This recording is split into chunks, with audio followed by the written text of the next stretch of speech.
This is the Hook Better Leads podcast. And I'm extremely excited to be talking about going from canvassing to digital focused as a contractor, the 5 biggest changes Armando Jacox has gone through. Armando is from Foothill Roofing and Exteriors in Denver, Colorado. How you doing, Armando? Good. How are you? I'm doing well.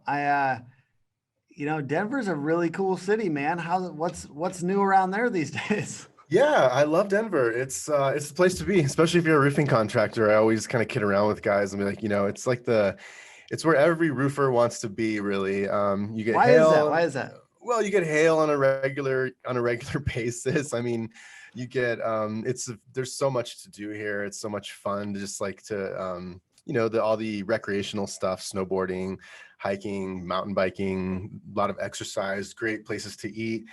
It's a great place to raise a family. It's a beautiful city. Yeah. Plus you got the CBD beverages, you got all of it, and I just Yeah. Red Rocks, dude. I went to Red Rocks out there. We have Red Rocks. Glorious. Yeah, we have Red Rocks. I mean, the mountains are right there. Yeah. There's just so much. It's amazing. It's my number 2 choice to live. My number 1 choice is Maui. So if I would have if I could have made some different decisions, I'd probably be in Maui. But I don't know if the roofing industry is booming out in Maui though. It's not booming, but it's active. It's very active. So you've thought about this in detail before. Yeah. Well, when I was visiting last time, I ran into a roofer just randomly, and I was like, "Hey, dude, you're a roofer?" And he's like, "Yeah." And I was like, "What are you guys doing out here?" He's like, "Oh man, I'm doing so much metal work. I'm doing so much this, that, all this like specialty work, making like great money doing specialty work." I was like, "Man, that's crazy." He's like, "Yeah, let me know if you ever come out here." And I'm like, "Nice, sure." So, but we've got a good thing going here. So yeah.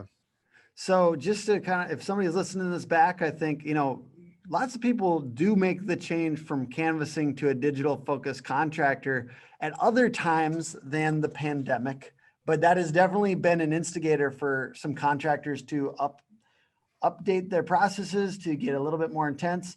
So we're going to go through them one by one, 5 biggest changes.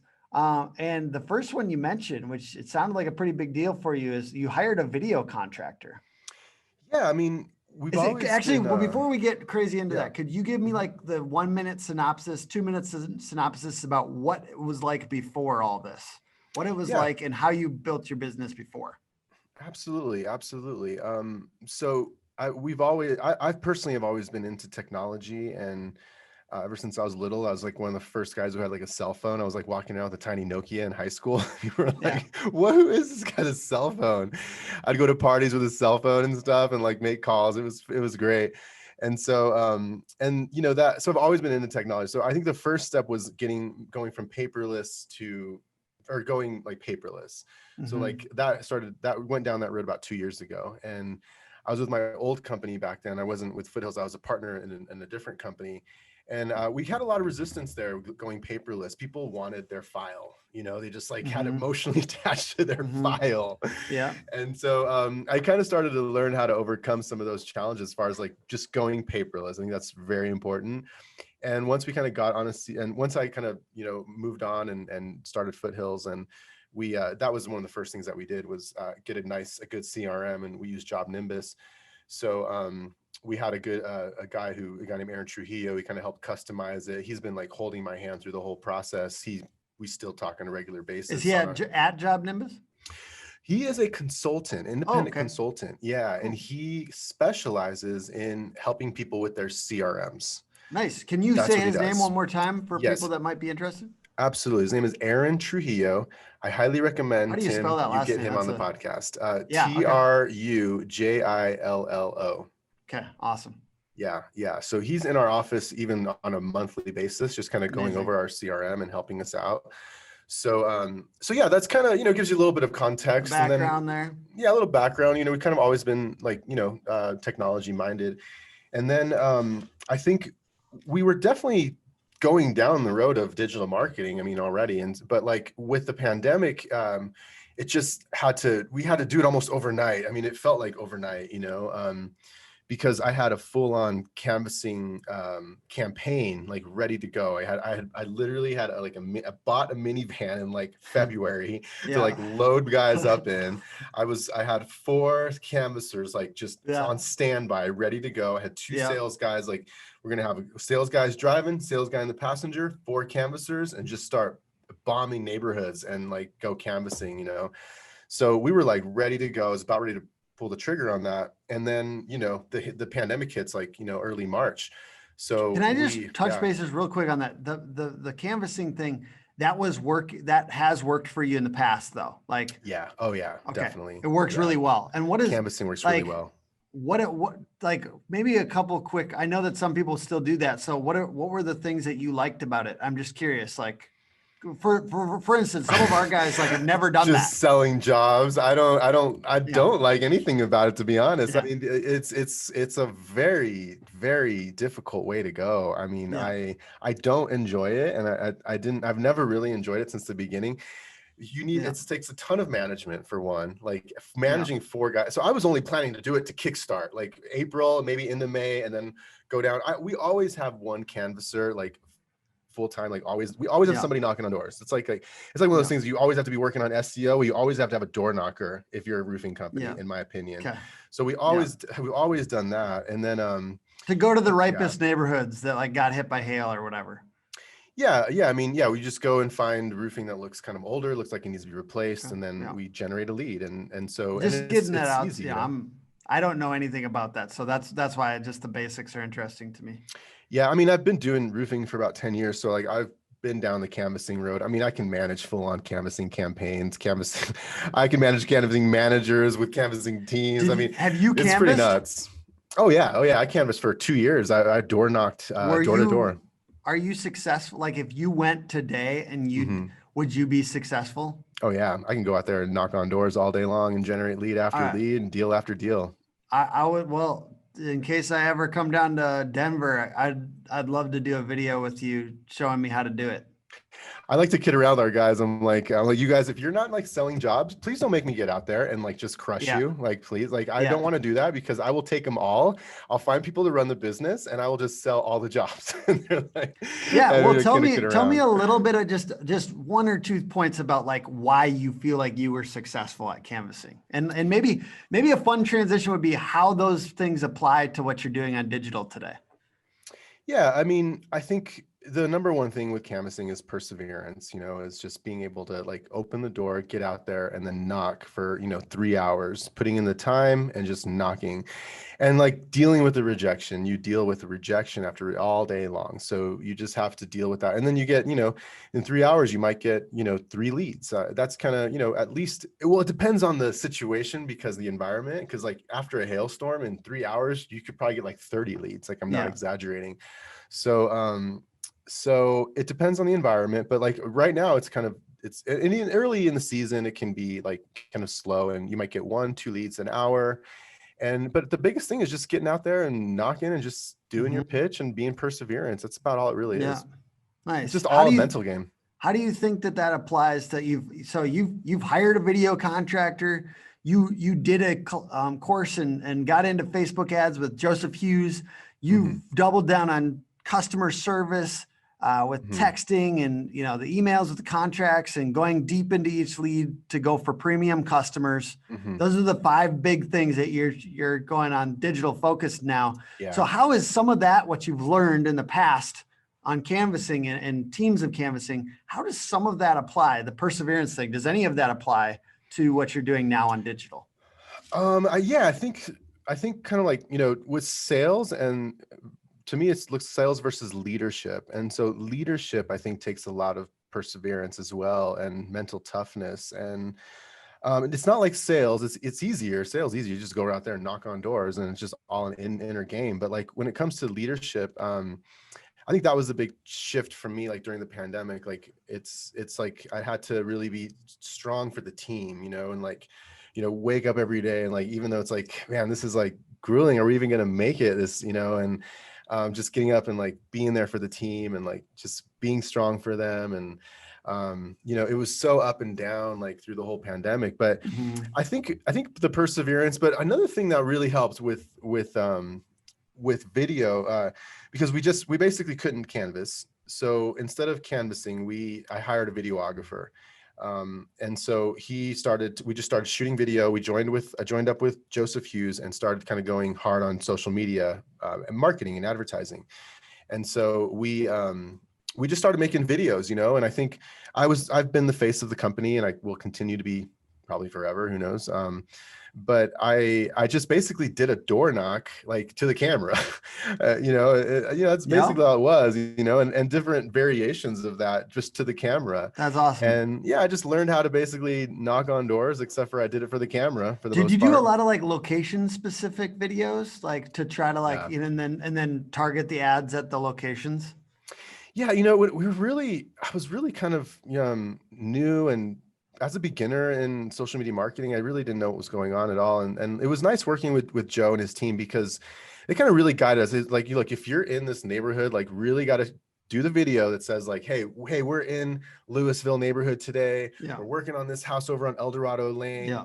We did this roof here and it looks, it's really nice. Everybody's super happy, go to the customer, like, going like that. And so we did a lot of that, and that was because we got some guidance. I think it was nice having that guidance through it all, because I probably could have figured it out, but it would have taken me a lot longer. So any couple tips on, like, let's say hiring a video contractor to work with you, like what would you say a couple things to finding and like leveraging that were? Well, I had kind of a head start because I've always wanted to hire a videographer, and I've been looking at hiring one for literally years. And so I just couldn't ever afford it because they were starting at 50 grand in salary a year, really. And it just wasn't in the payroll. So, and also my team, my old company, they just didn't want to do that. They were like, just hire one independently, whatever, hire a freelancer, and I was like, I want one in-house. I want one, a W-2 employee videographer following me around all day, And so it's really fun. Yeah. And so with the pandemic though, I kind of was like, man, I bet, I had all this, everyone was talking about like, everybody's out of work. And it's like, I wonder what happened if I didn't add. So I like crafted an ad, and I'm good at hiring people. I know how to like hire and fire and build teams and all that. So it's just kind of skill sets I've developed over the years. And so I went on Indeed and crafted my ad, and I put an ad for videographer, exactly kind of what I wanted. I like going with Indeed. I don't recommend Craigslist. I mean, if you want to do Craigslist, just see what's out there. It's cool, but like I've been burned on Craigslist so many times, I'm just done with it. And I use LinkedIn ads, which is kind of like, I think a little bit closer to Indeed, probably. Really? Yeah. I haven't kind of gone down the hiring road with LinkedIn just yet. But I've just been doing well with like Indeed. It works pretty well. Indeed sounds like it's dope too. So yeah, I love Indeed. I'm pretty, it's worked really well, but I'm open to other places for sure. I like LinkedIn has like you can do like $5 a day or something and just like promote it. And we get like a couple hundred applicants. So for us, like it's also about filtering those quick. Like we choose 20 and give them like an hour test or something, like, and then 10 of those actually do the hour test. And then we have 5 phone conversations and get 2 people into the office or whatever, Yeah, so that's kind of that sounds like a good approach. Sounds really. So I'm also a member of this thing called Breakthrough Academy. Oh, nice. Is that, that's, who's the person that does that? Danny Kerr. He's kind of like their face of the company. Yeah. Cool. And so, so they kind of have a hiring process that they kind of help walk us through too. And I like to I kind of stick to that process for the most part. We just use Indeed to kind of generate the people, but so we kind of did that process. So it was crazy is that with the pandemic, I had a lot of hits on the videographer. I had literally that first week, probably like 40 people applied. Video guys got hit pretty quick, like with the pandemic stuff, because they couldn't go out and people didn't want to do video in certain ways. So I felt like I talked to, but people got into it again and it got hot and heavy, but at the beginning, like I felt like videographers were a little desperate. It was, I felt that, I saw that. So, but I was able to kind of take my pick of the litter for the most part. I think I do think it's changed definitely since then, but But I think it might be a little harder to find them. Yeah. So I just kind of went through my process and then found a guy that I really liked. He was a recent graduate from Colorado Film School. I mean, that's one advantage we have is we have a Colorado Film School here in town, Nice. Denver. That's so like awesome. they're just pumping out graduates Well, on a like, regular basis. And like we were talking a little bit about if you hire a marketing manager, another thing is like, I think just know what you've got in your area. Know, like sometimes I'll like have a couple job postings out for different things, right? And then like I'll see somebody with a certain set of skills. And I might modify what I was thinking about for that job if I find a really great person. You know what I mean? I might modify my need a little bit because like, I mean, I guess once you get past a certain amount of people, it's like, I just need good people. And maybe it's not exactly the role that I thought I was going to hire next, but it's like, hey, let's get this person while they're available. I like motivated, scrappy, hungry people. And so I think that's good. Okay. So let's get into Facebook ads. Who's right for the Joseph Hughes course? Because that's a lot of things. Like it is important to note who is this best for and how do you get the most out of it? Well, I made some mistakes.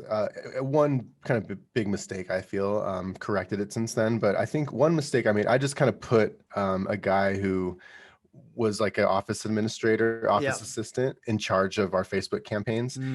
He's fairly technical though. So I kind of felt confident that he could, he did it. I mean, he was managed the controls, but like we kind of went through the process with Joe. You took that back over?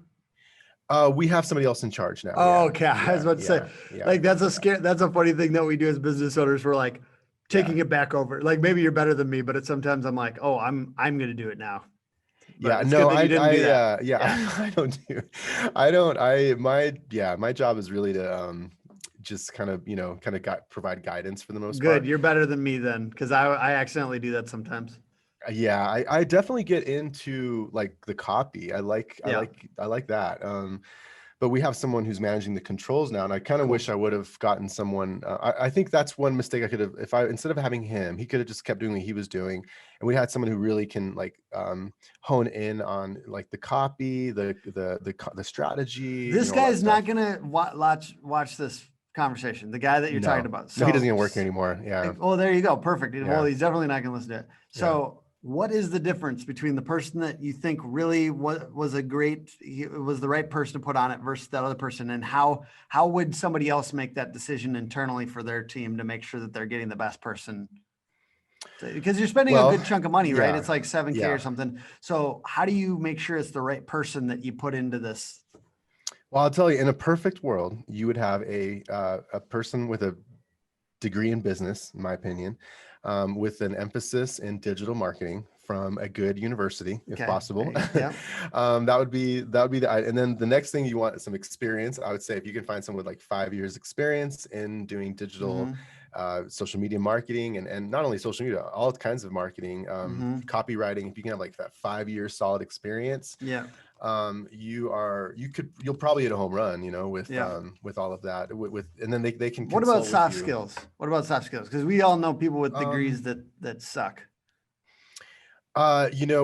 With that position, I don't think you need a lot of interpersonal skills. Oh, personally. okay. Perfect. I don't even care. Like really, you could be the most awkward, weird person ever. Okay, you're basically in a computer locked up, but I found someone that I liked and she's really great and stuff. And she doesn't have the 5 years experience, but she has like 1 year. So with that 1 year, we'll be able to keep developing her and that kind of thing. So awesome. She's a good fit, but she's not like, I wouldn't put her in front of, customers or anything like that. Okay. So, sorry, I apologize. I'm going to move this on a little bit because I know we are tight for time. The last couple bits, we have customer service, text and phone, and then going deep into each lead. I'd love to hear a little, let's kind of roll those together. Those are our next three. We've got, so the 5 are hired a video contractor, Facebook ads, customer service, text and phone, and then going deep into each lead. But when you say customer service, texting and phone and going into deep into each lead, why was that such an important thing this past 6-9 months? And what do you think has changed with like customers and text? Yeah, so I love it when I see contractors in my market saying like, oh, virtual this and get on a Zoom and get on that, because I know from firsthand experience that the customers don't really care that much about seeing your face on Yeah. virtual. And I had so much invested in like the virtual, like this, like Zoom is the way to go. Yeah. And that's the future. And it's really not. Yeah. I think that what customers really want is just ease and simplicity. Text, a phone call, and an email with the contract. You're good. They will see you anyways. I mean, we still see the customer that we well, not only they're going to see you because we made these super nice videos for all of our reps. So with Yeah. the videographer, we made these really Yes, nice videos. I love that. I think everyone Yeah. should do that. A video for each rep so that they have. Yeah. And when do you send those to them? As soon as possible. I mean, if you can, right after that initial call, that first contact, you just like, or the first, even in the text, like as soon as you kind of, capture that lead, set up the appointment, you say, hey, just so you know, I'm going to send you a quick video. It's just a 1-minute video. You can kind of get to know me That's a little so bit good. better. Yeah. And you'll What do really they like it. go through on that video? Like, what do the reps talk about? Talk a little bit about where they're from, like a little personal, and then they talk a little bit about why they like working at Foothills, and then they talk about the kind of the products that we provide and like our differentiating And factors. they can do all that in 1 minute? Yep. Yeah. Nice. Yeah. That's awesome. So they're kind of going quick and you keep it edited. We edit. They're highly produced videos. Yeah. Yeah. They're highly with B-roll and they're really nice. I mean, Nice. they're fun to watch. I mean, That's amazing. yeah, And then you do B-roll yeah. once and you just use that over the different people. Each rep has his own set of B-roll. We Really? customized it. Yeah. Nice. Definitely, That's definitely. pro, Armando. Yeah. It's very pro. It's very pro. So like the customer, like they like give us feedback. Like that's a really nice video. Yeah. It's almost like so nice that it like overpowers. Like we don't care about your company. We care about that nice video. But it says quality. Every little component of your marketing and sales process either says quality or not quality. Yeah. And you're saying you're going deep into each lead. What do you mean by that? When you have premium customer, why do you go deep? What does that mean? Well, we have a pretty intense pre-qualification call. We like to just, kind of pick their brain for a good like 10, 15 minutes before we even get out there. So like that's part of the process, because we used to just like get a lead, like rush out there, like, let's try to sell this roof, and we're done doing that because we kind of got a large inflow. We get a lot of leads basically. Yeah. So we're like we have to like really go through each one and like pre-qualify them, ask them, are they serious? What's going on? Who's their insurance? What's their deductible? Have they gone through this before? We asked a lot of questions and get them talking, get them talking a lot. And we do that with like each and every one. So it's like kind of time consuming, but that's the part of like really getting deep into that part of the process.